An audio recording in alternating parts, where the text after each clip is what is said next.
Assalamu alaikum warahmatullahi ta'ala wa barakatuh, dear brothers and sisters. Welcome to our YouTube channel, Osman Pancher, for learning or studying the English language. Walaalayaal kusoo dhawaada YouTube channelkeena ee barashada luqadda Englishka. Waxaan maanta qaadanaynaa casharkeeni 48 ka hor inta aanan qaadan sidii caadadayna ahayd. Waxaan ku weydiin doonaa maanta inaad soo qortid 4 jumladood inaad soo qortid oo ah macsalaamo oo 4 jumladood ah inaad soo qortid insha Allah. 4 jumladood oo macsalaamo ah ayaad soo qoraysaa. Okay, intaa kadib isku day adigoo oonan cidna ka fiirsan insha Allah oo aad nafsadaada qiyaame casharkii hore haddaad la socotay waad soo qori kartaa. Okay, maanta casharkeeni 48 waxaan ku qaadanaynaa short conversation, wada sheekaysi gaaban about oo ku saabsan what is your name, magacaa. Marka wada sheekaysigu wuxuu leeyahay maqalkiisuna waxaan idinku soo diri doonaa WhatsApp-ka ama Telegram-ka haddii aad gaar ahaan WhatsApp-ka idinku soo diri doonaa haddii aad WhatsApp numberkiisana waxaan mar kale ku xasuusinayaa inaad description-ka hoose aad ka heli kartaan. waxaan ku xasuusinayaa haddii aad cashirka soo qortid sida aan aniga hadda inta ugu sharaxay haddii aad u soo qortid insha Allah waan kuu soo diri doonaa maxaa la yiraahdaa cashirka oo maqal ah. Okay, iskuna day marka aad soo qoraysid inaad soo sharixi karaysid qaabka aniga u sharaxayo kale. Please try, isku day. waan ka jeegreenayaa, waan ka sixi doonaa kadibna waxaan ku dhihi doonaa waa sax ama meeshaas waa intaas ka qaldan laakiin inta kale waa okay. marka isku day please, fursaddan ka faa'iideyso. Okay, maanta waxaan qaadanaynaa short conversation, wada sheekaysigan about ku saabsan what is your name, magacaa. What is your name, magacaa. Okay, wada sheekaysiga ciwaankiisa maanta waxa weeyaan what's your name. dhawaaquna waa American English. cashirka maanta qaadanayno dhawaaqiisana waa idin soo diri doonaa insha Allah. waxaa ku sheekaysanayaan cashirka kani John iyo Jessica. John iyo Jessica ayaa ku sheekaysanaya. adiga waad u bedelan kartaa magacyadaas. Cali iyo Amina ayaa ku sheekaysanayaan markaad buugga ugu qornaysa daarabtid. haddii kale sidiisa aad u daysan kartaa. It's not a big problem maahan, wax dhibaato aad u weyn maahan. John iyo Jessica ayaa ku sheekaysanayaan. Okay, erayada nagu cusub ayaan marka hore rabaa inaan fiiriyo. Okay, erayada nagu cusub waxaa ka mid ah yours ama yours. kelmadan use ayaad ugu dhaaqaysaa. use ahaana soo gelinaya kadib s ayaa ku daree use ayaa leedahay. use markaad dhahdid waxa weeyaan waa waxaaga. your waxaaga ayaad ahayd. esta haddii lagu daro waxay noqonaysaa use waxaaga.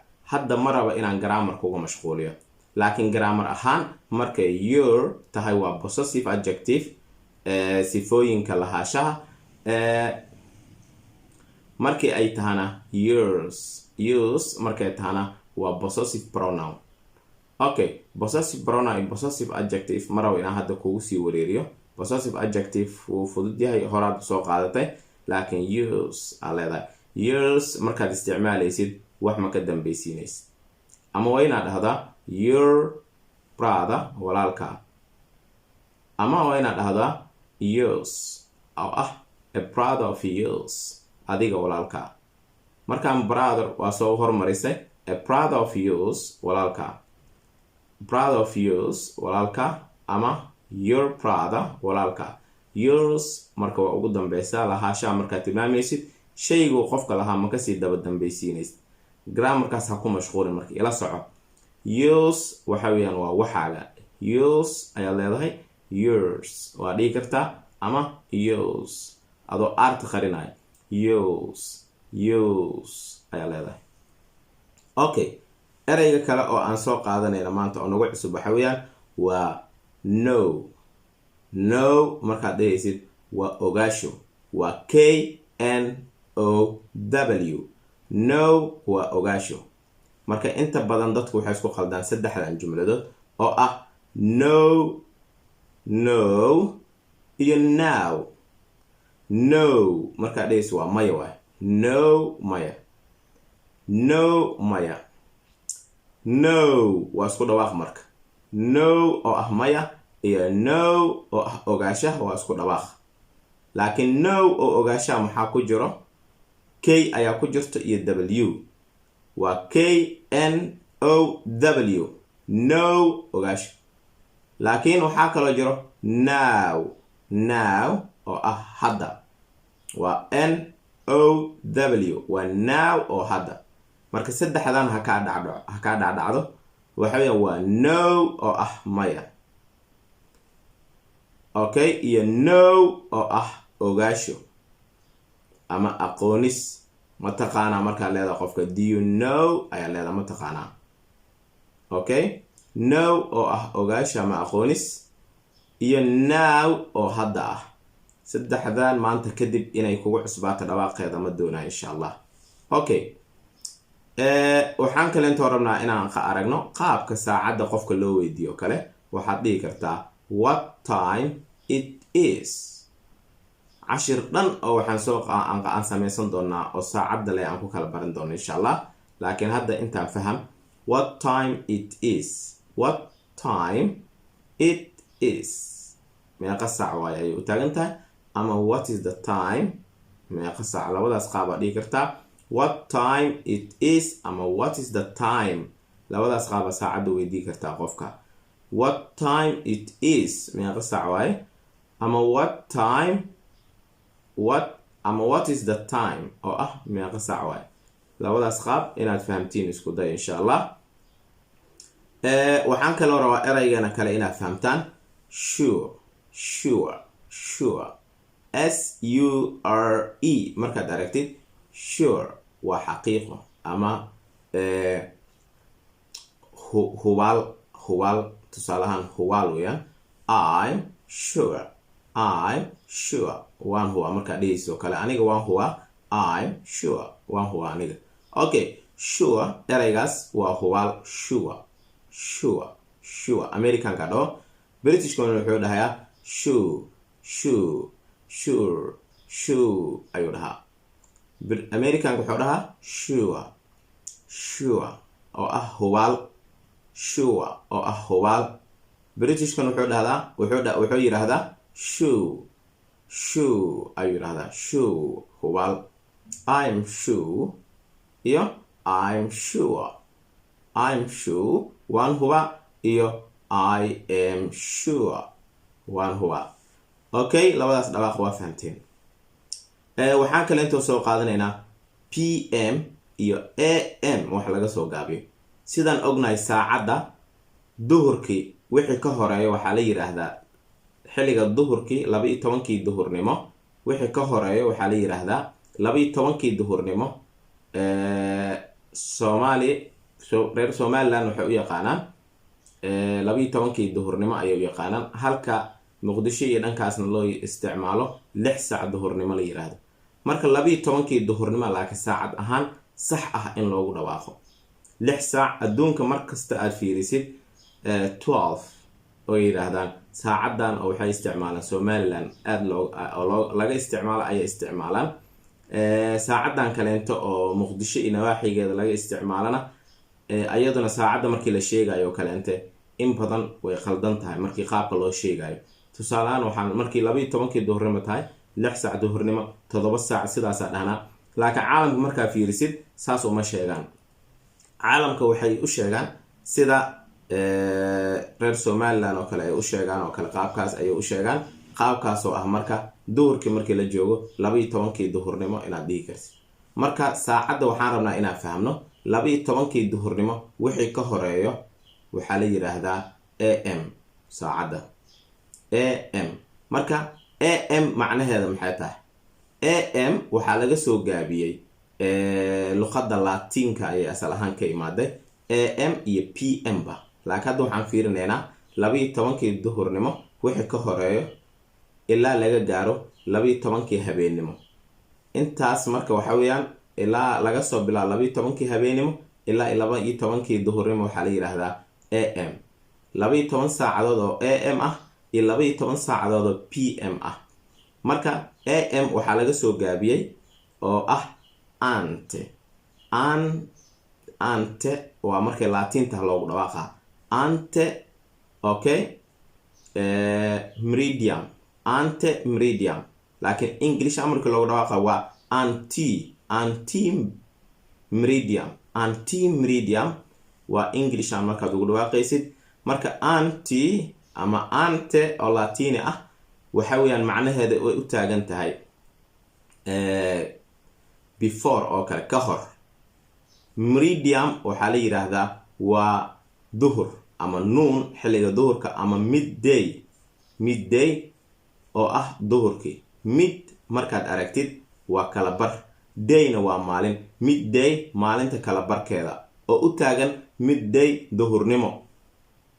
okay, marka am eeda waxaa laga soo gaabiyey ante, mtana waxaa laga soo gaabiyey meridian oo ah duhurkii, xilliga duhurka ah oo 12 duhurnimo ah ayaa waxaa laga soo gaabiyey meridian, waa duhurkii. marka ante meridian waa duhurkii ka hor, am waa duhurkii ka hor.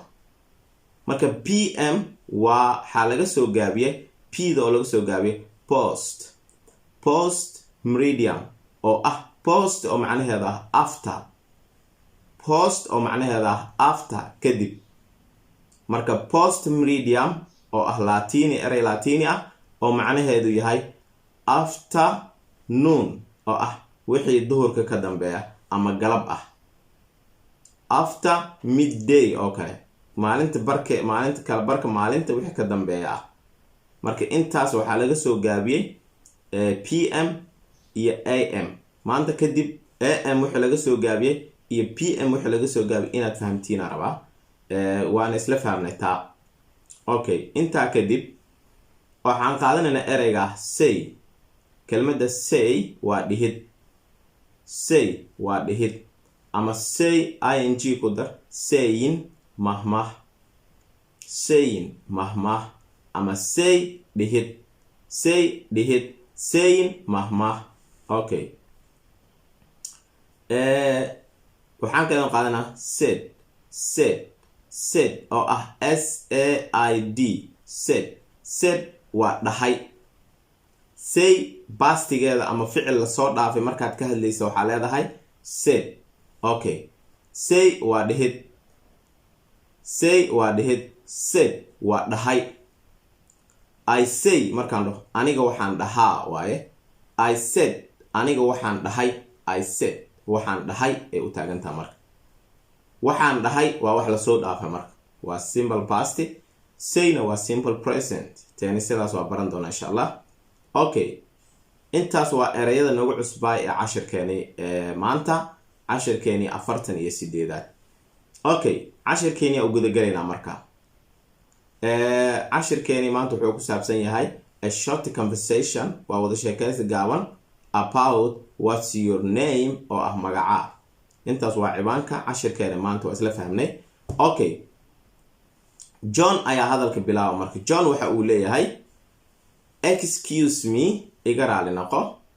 what is your name magaca. what is your name magaca. excuse me, iga raali noqo. what is your name magaca. Jessica ayaa soo boodaysa, waxay leedahay my name is Jessica. magacaygu waa Jessica. maqalkiisa waa idin soo diray cashirka insha allah. my name is Jessica. magacaygu waa Jessica ayaa leedahay. what is yours. what is yours adiga magaca waa marka.